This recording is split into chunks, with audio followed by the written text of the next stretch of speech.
오늘 말씀은 미뤄진 성전 건축에 대해서 학개 선지자가 독려하고 이제 다시 시작할 것을 독려하고 권면하는 내용입니다. 매일 성경 본문이 쭉 이어지는데요.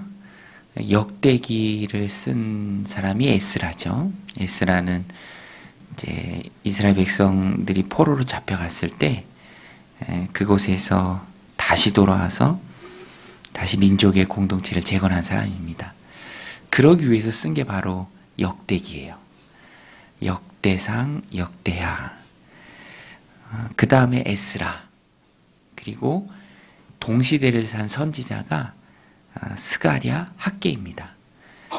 여러 시대에 하나님의 말씀을 전했던 선지자들이 있는데 포로 시대에도 하나님 보낸 선지자들이 있어요. 스가랴, 학개. 다 동시대 사람들입니다. 내용은 학개서는 스가랴와 비슷합니다. 성전 재건을 독려하는 내용입니다. 여전히 하나님의 마음은 성전에 있어요. 성전을 떠나실 때도 있지만 그 성전을 중심으로 다시 일으키십니다. 우리 그리스도인들의 인생의 중심에도 하나님 성전이 있어야 합니다. 눈에 보이는 성전도 있지만 심령 성전이라고 하죠. 내 마음이 곧 성령님을 모신 거룩한 전이 되어야 합니다. 그리고 하나님 주신 삶을 살아가야 하는 거죠. 우리 그리스도인들의 원리입니다. 영적인 원리고 신앙의 원리예요. 부대끼고 또 대화하고 심지어는 가족이 될 수도 있지만 우리 그리스도인들은 거듭난 하나님의 백성으로 이 세상을 살아가서 세상 사람들과는 다른 원리를 적용받는 자들입니다. 그래서 오늘 본문에서도 보면 성전 건축을 미룬 자들 향 하나님의 말씀이 학개 선지자를 통해서 나갈 때 너희가 성전 중심으로 살고 그 성전을 일으키고 그것을 다시 재건하며 공동체를 재건할 때 그때 나의 손이 너희를 돕는 것 아니냐.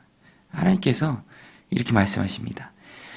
너희가 하나님의 성전 짓는 것을 뭐 어려움이 조금 있다고 뒤로 하고 너희의 그런 완벽한 집에 좋은 집에 거하는 것이 옳으냐. 무엇이 옳으냐. 4절에 보면 학개 선지자가 말하죠. 이 성전이 황폐하였거늘 너희가 이때 완벽한 집에 거주하는 것이 옳으냐. 그리고 7절에 보면 만군의 여호와가 말하노니 너희는 자기의 행위를 살필지니라. 8절에도 너희는 산에 올라가서 나무를 가져다가 성전을 건축하라. 그리하면 내가 그것으로 말미암아 기뻐하고 또 영광을 얻으리라. 여호와가 말하였느니라. 여러분, 하나님이 무엇으로 인해서 기뻐하십니까? 무엇을 즐거워하십니까? 하나님 우리를 통해서 이루고자 하시는 바가 무엇입니까? 우리의 집을 짓는 것인가요? 그것은 두 번째, 세 번째고요. 첫 번째는 하나님의 나라가 세워지는 것. 하나님의 집, 즉 믿음의 공동체가 세워지는 것입니다. 그리고 9절에 보면 너희가 많은 것을 바랐으나 도리어 적었고 너희가 그것을 집으로 가져갔으나 내가 부려버렸느니라. 나 만군의 여호와가 말하노라. 이것이 무슨 까닭이냐. 내 집은 황폐하였으되 너희는 각각 자기의 집을 짓기 위하여 빨랐음이라. 그러므로 너희로 말미암아 하늘은 이슬을 그쳤고 땅은 산물을 그쳤으며 내가 이 땅과 산과 곡물과 새 포도주와 기름과 땅의 모든 소산과 사람과 가축과 손으로 수고하는 모든 일에 한재를 들게 하였느니라. 여러분, 하나님은 하나님의 공동체를 너무 좋아하시고 기뻐하시고 그것을 위해 일하기를 원하십니다. 그래서 안 하면 강제로라도 그 기쁨의 일로 사람들을 초청하세요. 사도행전에도 나오죠. 예루살렘과 사마리아와 땅끝까지 이런 내 증인이 되어라. 주님 분명히 말씀하셨는데 예루살렘 안에만 머물러 있을 때 그것을 밖에의 그런 통로를 통해서 다 흩어버리십니다. 그때 이제 복음 들고 흩어지고 안디옥 교회도 세워지고 곳곳에 이제 교회가 세워지고 동쪽 끝에 있는 우리나라에도 이제 교회가 세워지게 된 것이죠. 하나님은 분명합니다. 하나님의 나라 회복에 그 소원을 두고 일하신 분이에요. 모든 사람들이 구원받고 진리에 아는 데 이르기를 원하는 것이 바로 하나님이십니다. 그래서 나의 집을 건축하는 것도 중요하지만 먼저는 하나님의 공동체가, 하나님의 나라 공동체가 세워지는 것이 중요하고 거기에 마음을 두고 일하기를 원하십니다. 그래서 여러 이유들, 이렇게 중요하게 하나님 원하시는 것 앞에서 핑계거리가 될 수 없죠. 그리고 그 일을 위해 애쓰는 하나님의 귀한 일꾼들을 위해서 하나님이 공급하십니다. 오늘 본문에 보면 나오죠. 내가 그치겠다. 바꿔서 얘기하면 하나님의 그 부르심에 충성되게 감당할 때 내가 넘치도록 공급하신다라는 약속의 말씀입니다. 마태복음 6장 33절 말씀과 그대로 일맥상통해요. 너희는 먼저 그의 나라와 그의 의를 구하라. 그러면 이 모든 것을 너에게 더하시리라. 제자들에게 주신 말씀이에요. 깨어난 하나님의 백성들에게 주신 말씀입니다.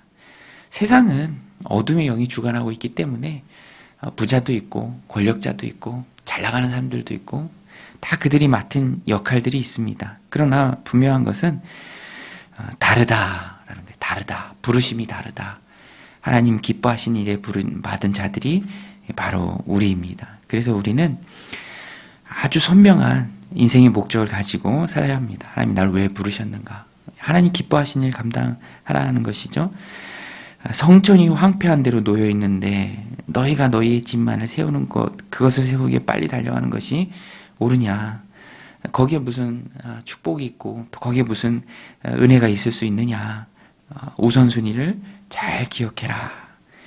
근데 너무 감사한 것은 이 학계 선지자를 통해서 전달받은 이 하나님의 음성에 이 귀한 공동체들이 아주 연약한 공동체지만 순종합니다. 그래서 말을 들었다 이렇게 나와요. 12절에 보면 스알디엘의 아들 스룹바벨과 여호사닥의 아들 대제사장 여호수아와 남은 모든 백성이 그들의 하나님 여호와의 목소리와 선지자 학계의 말을 들었으니 이는 그들의 하나님 여호와께서 그를 보내셨음이라 백성이 다 여호와를 경외하며 들었습니다. 말을 들었다라는 것은 이제 순종했다라는 의미죠.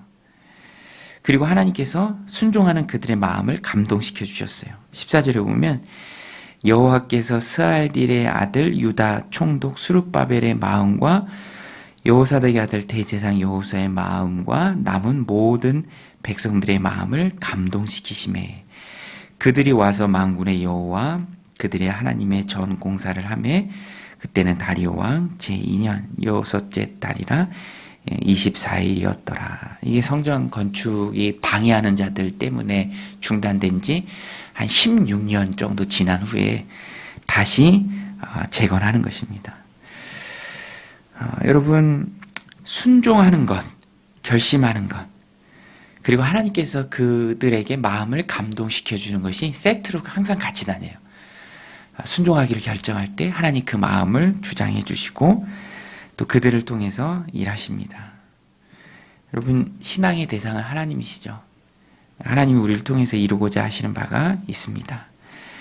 그 일에 순종하고 잘하고 충성되이 감당하고 어느 때건 하나님 나를 부르셨을 때 하나님 앞에 섰을 때 칭찬받는 자로 서는 것, 그것이 우리 그리스도인의 삶입니다. 우리가 이 땅에서 무엇을 더 많이 누리고 또 쌓고 하겠습니까? 진정으로 쌓아야 할 것은 하나님 나라죠.